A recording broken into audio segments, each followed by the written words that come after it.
sum of a column divided by the total. So if I'm looking at it and says, what's the probability that somebody survived? That's marginal. It's 442 out of 1207. You see where we're getting at? That is marginal. The test won't say calculate this marginal relative frequency. They're not going to have the word marginal. It's true it is, but you're not accountable for that. The second one says joint relative frequency. So joint is, what's the probability they were in second class and they survived? That's an individual cell. That'd be 94 out of 1207.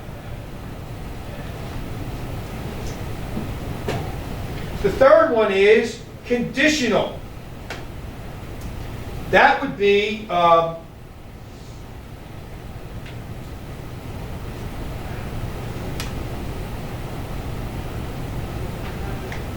one cell, like second class. I'm sorry, they survived and they're in second class. Survived given they were in second class is 94 out of 261. So in the third one, the denominator is not the grand total, it's the total of either a sum or a column. Sum or a row. Sum or a row. A row or a row. Okay? So how are these different? Well, in the first one, it is the sum of a row or a column over the grand total. In the second one, it's a cell over the grand total. And the third one, it's a cell over a row or a column. But don't worry about it. The questions you would get in a test in here, or a test, like I talked about that problem, like maybe I didn't talk it in here, but 2 years ago we were getting ready for the test on a Saturday. Lindsay Jones explained his two-way table to people on that Saturday, and then a couple days later, in the AP test, we got this exact same question with different numbers. And people nailed it because Lindsay walked them right through it. But it was a two-way table, and think about this. Oh, two-way table, we did this the first week. It was a two-way table that was confusing enough that people were stuck on it on the Saturday review day until Lindsay explained it to them. But they weren't stuck on it because of those vocabulary words. That's my point. Okay?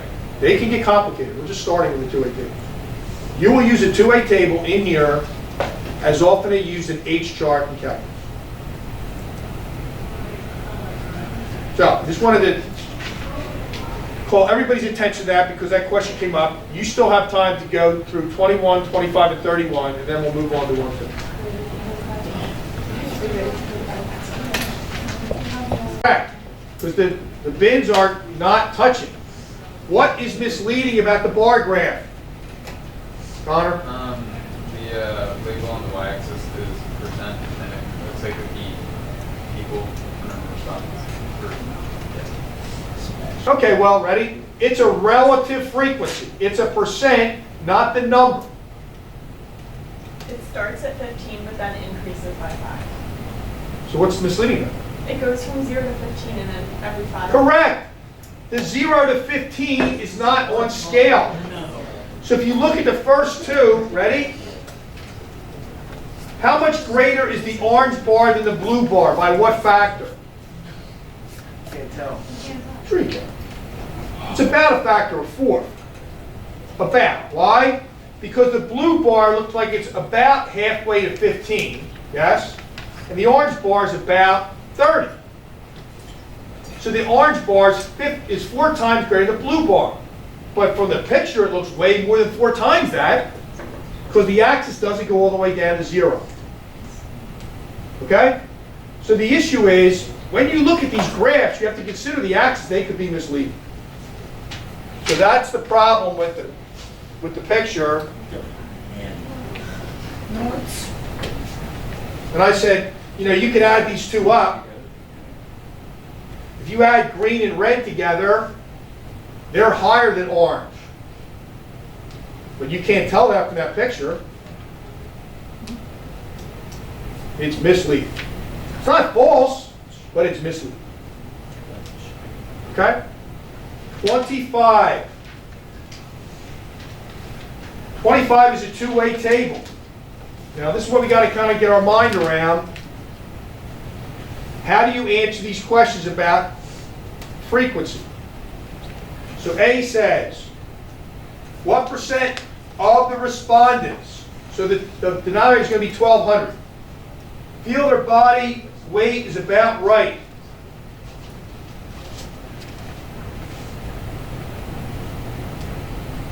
%71.25%. It would be about right. No. Meaning, when you get these answers, like I don't really care about the percent, because that doesn't really tell where that comes from. It comes from the sum of this row over that total. The sum of the row over the total.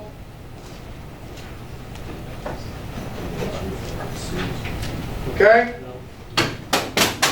So that is a marginal relative frequency from the chapter summary, but you notice that they didn't have that wording in the question, so that's not a big deal. B, what proportion of the sample is female? Well, that's the same thing. It's marginal because it's the sum of the column over the total. They're both marginal. C, what percent are males and feel that they are overweight or underweight? For that particular part, you put the 295s for about right, not overweight, not. The 295 is from about right, and the overweight is 72. Let me get this. What percent are males? Okay, so it's in the male column. Yes. They are overweight or underweight. Overweight or underweight. Yeah, it should be 72 plus 73. So that's wrong. That should be 72 plus 73 over 1,200. Or what? 12.1%.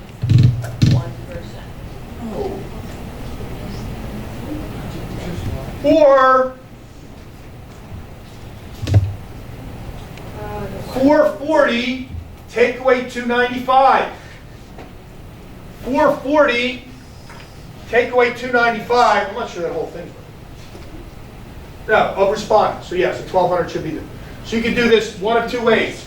You can write this as 72 plus 73 as the numerator.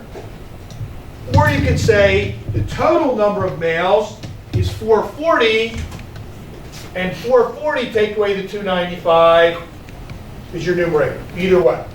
That make sense? Yep. So that's wrong. I'll edit that. So that's 25. 31. And we're going to leave the filming with the mistake on it, because it's fine to make mistakes. Okay? You learn from the mistakes instead of pretending everything's perfect every time. And like when you're, right? Like when you're doing the seating chart, you put yourself in the wrong spot and then you write it in pen and cross it out. That's fine. It doesn't ruin the seating chart. It's okay. Who did that? No names. 31.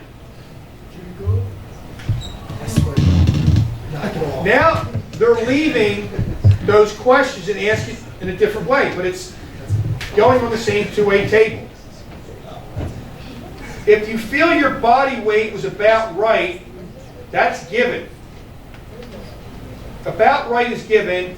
What proportion of those are female?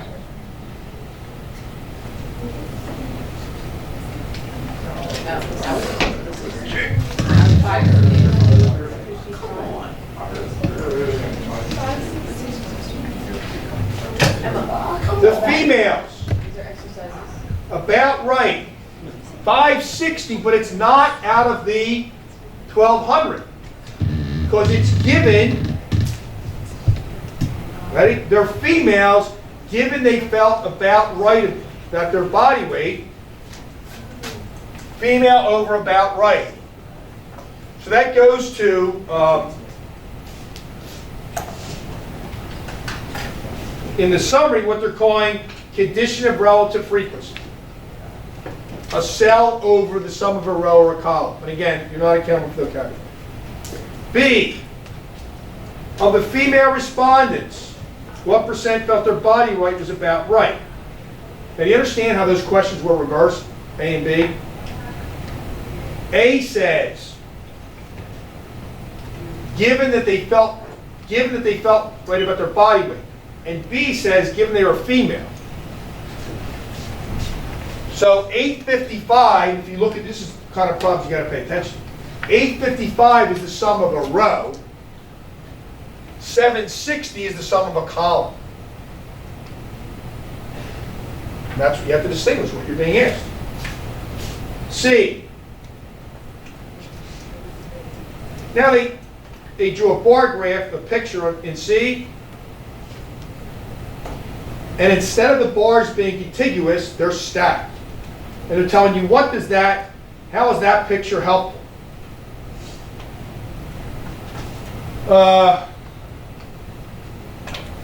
Yeah, I say the greens are really different. That's kind of a sensitive thing. Like the likelihood that a male will identify as underweight is way better than a female, which is kind of like, should be the same. That goes to a serious thing, like your body weight.